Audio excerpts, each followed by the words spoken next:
Sir मेरा ये question है कि लाइफ में जब भी हमें कोई डिसीज़न लेना होता है जिसका रिज़ल्ट काफ़ी मतलब फॉर एग्जांपल अभी मैं सीए कर रही हूँ तो 5 साल बाद ऐसे लगते हैं सीए बनने में और 5 साल बाद आपका रिज़ल्ट आता है कि हाँ आप बन रहे हो कि नहीं। 5 साल बाद ऐसा लगता है कि मैंने ये लाइन तो चूज़ कर ली बट अल्टीमेटली मुझे इसमें जाना ही नहीं है। या फॉर एग्ज़ाम्पल अगर आप शादी का डिसीज़न ले रहे हो तो आप चूज़ कर लेते हो कि हाँ मुझे इसके साथ शादी करनी है बट कुछ सालों बाद ऐसा लगता है कि वो एक डायरेक्शन में ग्रो करा और मैं एक डायरेक्शन में, बट मुझे ये नहीं चाहिए था। तो वो जो लाइफ के ऐसे बिग डिसीज़न होते हैं जिसका रिज़ल्ट इतने सालों बाद आता है, वो डिसीजंस कैसे लेने होते हैं, मतलब क्या चीज़ें सोच के वो सब डिसीज़न हम ले सकते हैं?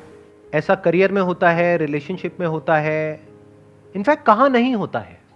हर जगह ही होता है। एक मिनट में लगता है लाइफ बहुत बढ़िया है, अगले मिनट में लगता है कि लाइफ बहुत ही बेकार है। एक मिनट में लगता है सबके साथ रहना है, अगले मिनट में अंदर से आता है सब गए भाड़ में, सब छोड़ छाड़ के मैं वहां चला जाऊंगा या चली जाऊंगी। ऐसा होता है नहीं होता है? एक मिनट में होता है ये करना है करना है करना है करना है, फिर जब करना शुरू करते हैं अरे ये तो बेकार है, इसमें कुछ नहीं है। जैसे होता नहीं है, शॉपिंग कर रहे हो, ऑनलाइन देख रहे हो, ये चीज चाहिए चाहिए चाहिए चाहिए, जब आ गई तो उसकी तरफ कुत्ता भी नहीं देख रहा, आप तो बहुत दूर की बात है। तो आपको समझना पड़ेगा कि इसका रीजन क्या है। आपने दो बातें करी, एक कि अभी आप सीए कर रहे हो और मान लेते हैं कि 5 साल बाद आपको रियलाइज होता है कि ये मेरे लिए नहीं है। तो क्या है आपके लिए? पेपर पे लिखो। पेपर पे आपने एक तरफ लिखा सीए, दूसरी तरफ मानो लिख दिया सीएस। सीएस मुझे करना है, सीए नहीं करना है। That could be CS, CZ, CY, CX, whatever it is. तो अब उसके रीजंस देखो ना कि इसको छोड़ने का क्या रीजन है और ये करने का क्या रीजन है। तो थोड़ी देर में जब आप लिखने लग जाओगे और अपने माइंड को लिख करके क्लियर करोगे, ये बात मैंने बहुत बार बोली अपने सेशंस में, but I am not sure कितने लोग इस बात को समझते हैं और एक्चुअल में करते हैं। कभी भी कोई भी प्रॉब्लम हो, अपने माइंड में उसको सॉल्व करने की कोशिश मत करना, एंटैंगल्ड हो जाओगे बुरे तरीके से। स्पेशली अगर प्रॉब्लम बड़ी है, तो छोटी मोटी है तो माइंड में ही करनी पड़ेगी।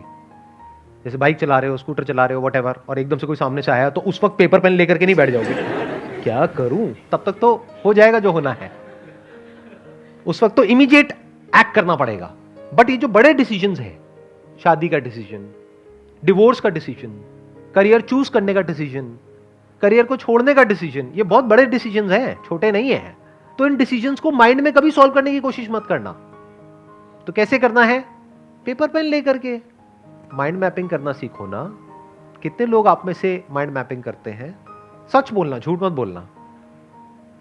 सिर्फ 4-5 लोग, इतने लोगों में से। तो माइंड मैपिंग करना सीखो। माइंड मैप से क्या होता है, लाइफ में सेंटर में कुछ आता है जो बहुत इंपॉर्टेंट होता है, उसके अकॉर्डिंग माइंड मैप बनता है, तो लाइफ में आपको क्लैरिटी आती है। तो जब आप ये करोगे तो आपको समझ आएगा कि उसका कॉज क्या है। हो सकता है सीए जो आप कह रहे हो कि अब मुझे रियलाइज हो गया, ये रियलाइज क्या होता है?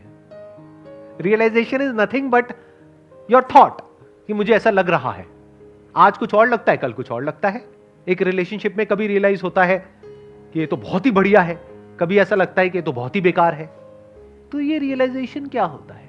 तो इस रियलाइजेशन वर्ड को हटा दो कि मुझे रियलाइज हुआ, उसके कॉज को समझो। हो सकता है आपको कॉज मिले कि मैं इसलिए आगे कंटिन्यू नहीं करना चाहती क्योंकि मैं बोर हो गई हूं। हो सकता है कॉज मिले क्योंकि इसमें बहुत एफर्ट है। ध्यान से समझो इन माइंड की गेम्स को। ये माइंड की गेम्स है हमारी, जो माइंड गेम्स खेलता रहता है आपके साथ। तो पहले आपको कॉज को समझना है। हो सकता है कॉज मिला बोर्डम, तो दूसरी तरफ देखो ना पेपर पे क्या लिखा हुआ है, सीएस। बोर्डम तो वहां भी है, टक्कर का ही है। सही कह रहा हूं, गलत कह रहा हूं? या तो आपने लिखा होता दूसरी तरफ बंजी जंपिंग, मैं ये बंजी जंपिंग का वहां पे ऋषिकेश में जाऊंगी, वहां पे सेटअप करूंगी और खुद बंजी जंपिंग करूंगी डेली और लोगों को भी करवाऊंगी। तब लगा कि हाँ कुछ डिफरेंस है। एक तरफ सीए लिखा हुआ है, एक तरफ सीएस लिखा हुआ है, टक्कर के हैं दोनों। ऐसे ही बॉयफ्रेंड गर्लफ्रेंड में कंफ्यूजन हो या पति पत्नी में कंफ्यूजन हो, तो दूसरी तरफ लिखो किसी का नाम।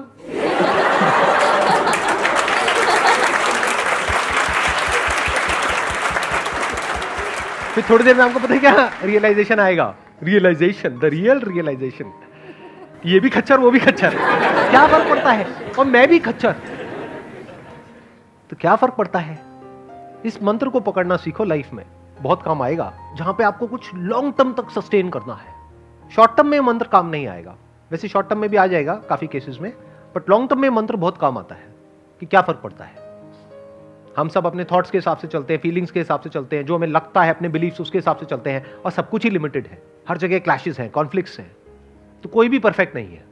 अगर कभी गलतफहमी होती है ना कि अगर मैंने सीए छोड़ दिया तो मैं ये करूंगी, तो वो लोग जो वो कर रहे हैं उनको जा करके देख लो, वो गलतफहमी दूर हो जाएगी। आप कहोगे यही बेटर है।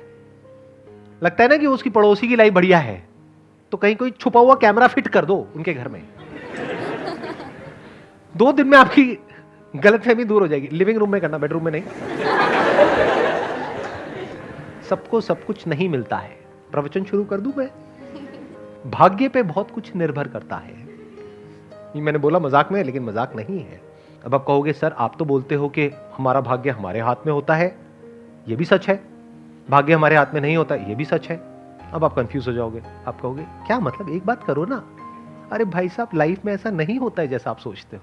क्लियर कट आंसर नहीं होता है। एक स्टैंड पॉइंट से देखोगे तो आपका भाग्य आपके हाथ में नहीं है। जैसे आपने अपने माँ बाप को चूज किया, यस और नो? किसी ने किया तो नहीं है ना? नहीं, बड़े बड़े खुराफाती आ जाते हैं यहाँ पर, वो कुछ भी बोलने लग जाते हैं आकर के। सर मैंने ना अपनी शक्तियां इस्तेमाल करी जब मैं पेट में भी नहीं था। मैंने पेट को खुद चुना, मुझे इस पेट में जाना है अपने पिछले जन्म में, और मैं वहीं आया जहां मैं आना चाहता था। बहुत कुछ होता है जो हमारे हाथ में नहीं होता है। जैसे पेरेंट्स हमने चूज नहीं किए हैं, वो हमारा भाग्य है। अब अपने पेरेंट्स के बारे में जैसे आप सोच रहे हो, उसकी वजह से आपको अच्छा लग रहा है या बुरा लग रहा है, ये भी भाग्य है। तो एक है पेन और प्लेजर, एक है सुख और दुख। आपका जो सुख है और दुख है वो काफी हद तक आपकी थिंकिंग पे डिपेंड करता है। मैंने काफी हद तक इसलिए लगा दिया बीच में क्योंकि वहां पर भी एक्सेप्शंस हैं। अगर मैं ये कह दूंगा कि पूरी तरह से आप पे डिपेंड करता है तो ये बकवास है। आपका पति है, पत्नी है, वो बदतमीज है, उसको ये नहीं पता रिस्पेक्ट क्या होती है, तो आप सुखी कैसे रहोगे? तो पूरी तरह से आपके हाथ में कहां है?